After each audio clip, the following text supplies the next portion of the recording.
श्रीनाथ जी गुरु गोरखनाथ जी के चरणों में आदेश आदेश आदेश। महामाई महाकाली भैरव बाबा भगवान दत्तात्रेय जी नवनाथ 84 सिद्धों के चरणों में आदेश आदेश आदेश। अलख निरंजन हर हर महादेव।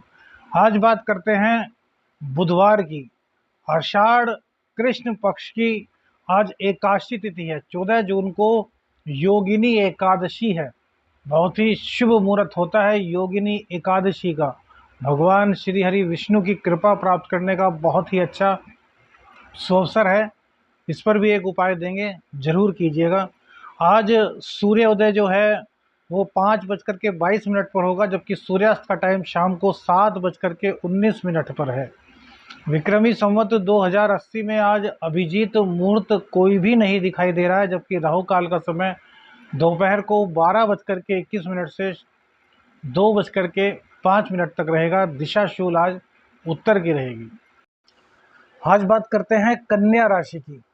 तो भैया आज चंद्रदेव जो हैं वो गुरुदेव के साथ आकर के गज केसरी योग का निर्माण कर रहे हैं, जो कि वैसे देखा जाए तो बहुत अच्छा है, लेकिन चंद्रदेव अष्टम भाव में जाएंगे, यह हमारी नज़र में अच्छी स्थिति नहीं है, भले ही गज केसरी योग बन रहा हो। और दूसरी बात कि जहाँ पर बृहस्पति देव विराजमान है वहीं पर राहु देव भी विराजमान है, तो ग्रहण योग का निर्माण भी होगा। इसी के साथ साथ आज चंद्रदेव केतु के अश्वनी नक्षत्र से गोचर करेंगे।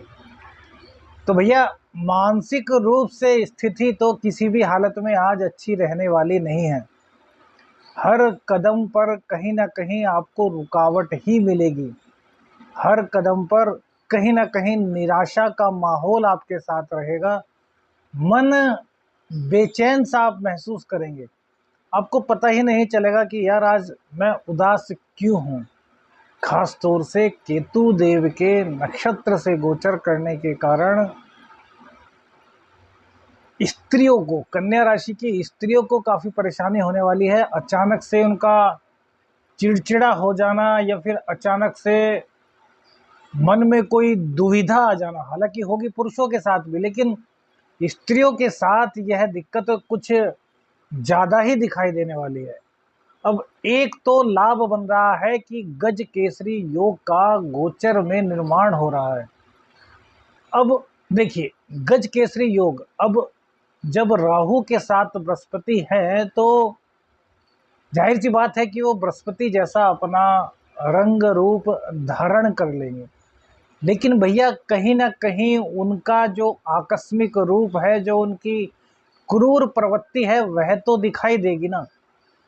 और वहीं चंद्रदेव जो कि बहुत शीतल ग्रह माने जाते हैं, बहुत ही सौम्य ग्रह हैं, बहुत ही चंचल ग्रह हैं, जब वो बृहस्पति के साथ आएंगे तो अपना पूर्ण फल देना चाहेंगे और देंगे भी। लेकिन उस पूर्ण फल में जो एक गज केसरी राजयोग के बारे में बताया गया है, उतना फल आपको नहीं मिलेगा। मिलेगा तो कोई भी योग हो, कोई भी शुभ योग हो, कोई भी दुर्योग हो, उसका फल अवश्य मिलता है। लेकिन अष्टम में जाने से अच्छे अच्छे सुयोग जो योग होते हैं उनका भी प्रभाव कम हो जाता है। वहीं चंद्रदेव के केतु के गोचर से करने के कारण इसका पूर्ण रूप से आपको प्रभाव नहीं मिल पाएगा। वहीं अष्टम का दोष भी चंद्र को लगेगा।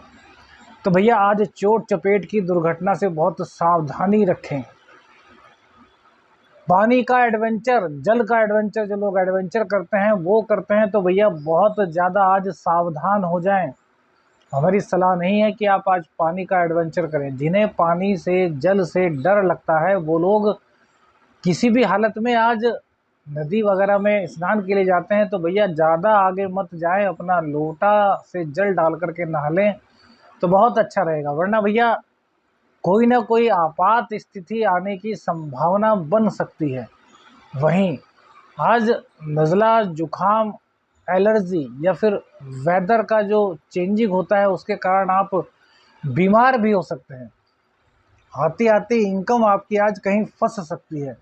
कोई भी ऐसा कार्य मत कीजिए जो कि रिस्की कार्य हो, क्योंकि राहु के साथ जब भी हमने चंद्रदेव को देखा है तो मानसिक स्थिति बड़ी खराब होती है। इसी के साथ साथ माँ की तबीयत नासाज होती है या फिर माँ बिना किसी वजह के ही आपको सुनाने लगती हैं, जिसके कारण आपका दिमाग काफ़ी परेशान हो जाता है।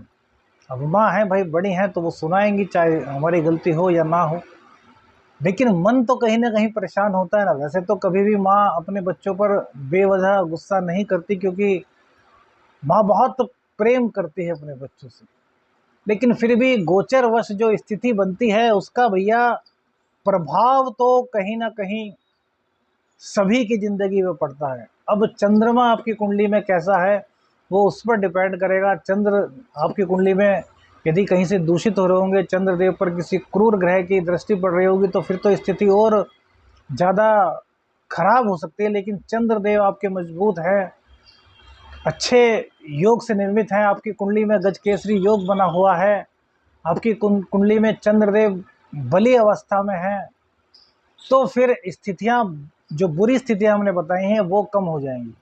अच्छा, आय भी कहीं ना कहीं आपकी आज अटकेगी, तो आज आय ज़्यादा हो इस बात को सोचिएगा ही मत, क्योंकि यदि सोचते हैं और नहीं होती तो फिर भी निराशा होती है। तो निराशा गोचरवश पहले ही बन रही है, तो भैया आय कम होती है, कोई बात नहीं, बस सुखी से रहें, अशांति ना हो, कलह ना हो, सबसे अच्छी बात यह है, और रोगों से पाला ना पड़े। इसके अलावा सूर्य देव, अब चंद्र देव से अगले घर में सूर्य देव है, तो यदि अष्टम की बात की जाए तो अष्टम हमारे गुप्त ज्ञान है। अब गुप्त ज्ञान के अगले घर में सूर्य देव बैठे हैं, जो कि अध्यात्म के पूरे कारक हैं, हमारी आत्मा है। तो इस गोचर से चंद्र से द्वितीय होने के कारण आपको यह फल अवश्य मिलेगा कि आपका आध्यात्मिक ज्ञान जागृत होगा। बहुत से लोगों को होने वाली घटनाओं का कहीं ना कहीं पूर्व में कुछ क्लू मिल जाएगा सपने के थ्रू। और इस गोचर में एक बात और होगी भैया, जो किसी चैनल पर आपको सोचने को नहीं मिलेगी। यदि आपके माँ बाप इस दुनिया में नहीं रहे हैं, कि जाना सबको एक दिन है, आपको भी जाना है, हमें भी जाना है, न जाने जीवन का यह बुलबुला कब साथ छोड़ दे। बुलबुले से ज़्यादा जीवन कुछ नहीं। जैसे बुलबुले बच्चे उड़ाते हैं ना, वो सर्फ वगैरह की वो बुलबुले से बनाते हैं, कुछ पाइप से लिए हुए, और वो बुलबुला हवा में उड़ता है, कुछ सेकंड रहता है और उसके बाद फट जाता है। इसी तरह हमारा, आपका और सबका जीवन है, ना जाने कब प्रभु की इच्छा हो और हम सब लोग आँख मीच जाएं और ये शरीर को जलाने की जल्दी हमारे अपने ही करें कि यार बदबू आएगी भाई, जल्दी से इसको ले जाओ। तो आज जो आपके माँ बाप की बात कर रहा हूँ, ख़ास तौर से माता जी की, यदि आपके माता जी अब इस धरती पर नहीं है, स्वर्ग लोक में है, तो वो कहीं ना कहीं आपको उनकी आवाज़ सुनाई दे सकती है। आपको सोते हुए ऐसा लग सकता है कि माँ ने आपको पुकारा है, और वो उसी नाम से आपको पुकारेंगी जो आपका घर में वो नाम लेती थी। आपके ऑफिशियल नेम की हम बात नहीं कर रहे, आपके कागजों में जो नेम है उसकी बात नहीं कर रहे, बस इतनी बात कर रहे हैं कि जो आपको वो कहती थी।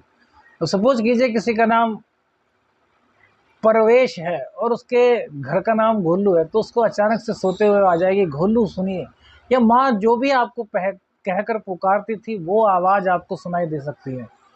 माँ का एहसास आपको अचानक से हो सकता है, किसी न किसी रूप में आपको माँ की बात याद आ सकती है, और या फिर माँ आपके आसपास है, आपको इस चीज़ का आज एहसास हो सकता है। भैया बड़ी दर्द भरी दास्तान आपसे बताई है, महसूस कीजिए, कमेंट्स करके ज़रूर बताइएगा कितने लोगों के साथ ऐसा हुआ, क्योंकि यह गोचर ही ऐसा है जो पितरों की कृपा हमें कहीं ना कहीं दिलाएगा। यदि आपने अपनी माँ से, जिससे कि सभी प्रेम करते हैं, थोड़ा भी प्रेम किया है, तो आज आपको उनका एहसास होना बहुत ज़रूरी है। और जिन लोगों की माताजी से शरीर हैं, तो भैया वो माँ की सेवा पूर्ण रूप से करें, क्योंकि इस गोचर काल में स्वास्थ्य खराब होने की माँ की संभावना सबसे अधिक है। तो माता जी का सम्मान करें, माता जी की बात को माने, माँ कुछ भी कहती हैं उनको शिरधार्य करें। हम तो कहते हैं माँ आपको बेवजह ही 1% एक अपवाद के रूप में आपको क्या एब्यूजिंग लैंग्वेज का यूज़ कर रही है, तो कोई बात नहीं, माँ है भाई, उसने हमें अपने गर्भ में रखा है, वो ना होती तो हमारा अस्तित्व ही ना होता। वो होती, हमारा जन्म हो जाता, हमारा लालन पालन ना करती, तो आज जो है वो ना होता। तो माँ के प्रति सोचिए, क्योंकि देखिए चंद्रदेव आपकी कुंडली में एकादशेष है, और आज के इस भौतिकवादी युग में सबको इनकम की आवश्यकता है। इसलिए चंद्र राशि के अनुसार, और वैसे तो कन्या लग्न कन्या राशि दोनों के बारे में आप बात बता रहे हैं, लेकिन भैया जो कन्या राशि वाले कन्या लग्न वाले लोग हैं वो अपने माँ से विशेष प्रेम करें। अब यह मत कहिए कि हम सेल्फिश होने को कह रहे हैं, हम तो सभी राशि वालों को कहते हैं, क्योंकि सभी को चंद्र का साथ चाहिए। लेकिन इस कुंडली में, कन्या लग्न की कुंडली में, कन्या राशि में जो चंद्रदेव हैं वो भैया आज के भौतिकवादी युग में सभी इच्छाओं को पूर्ण करने वाले हैं, और उनके जो अधिष्ठाता हैं वो हैं चंद्रदेव। तो चंद्रदेव की कृपा प्राप्त करने के लिए माँ का आशीर्वाद लीजिए, माँ की सेवा कीजिए, माँ की हर बात मानिए, और भगवान शिव की आराधना कीजिए।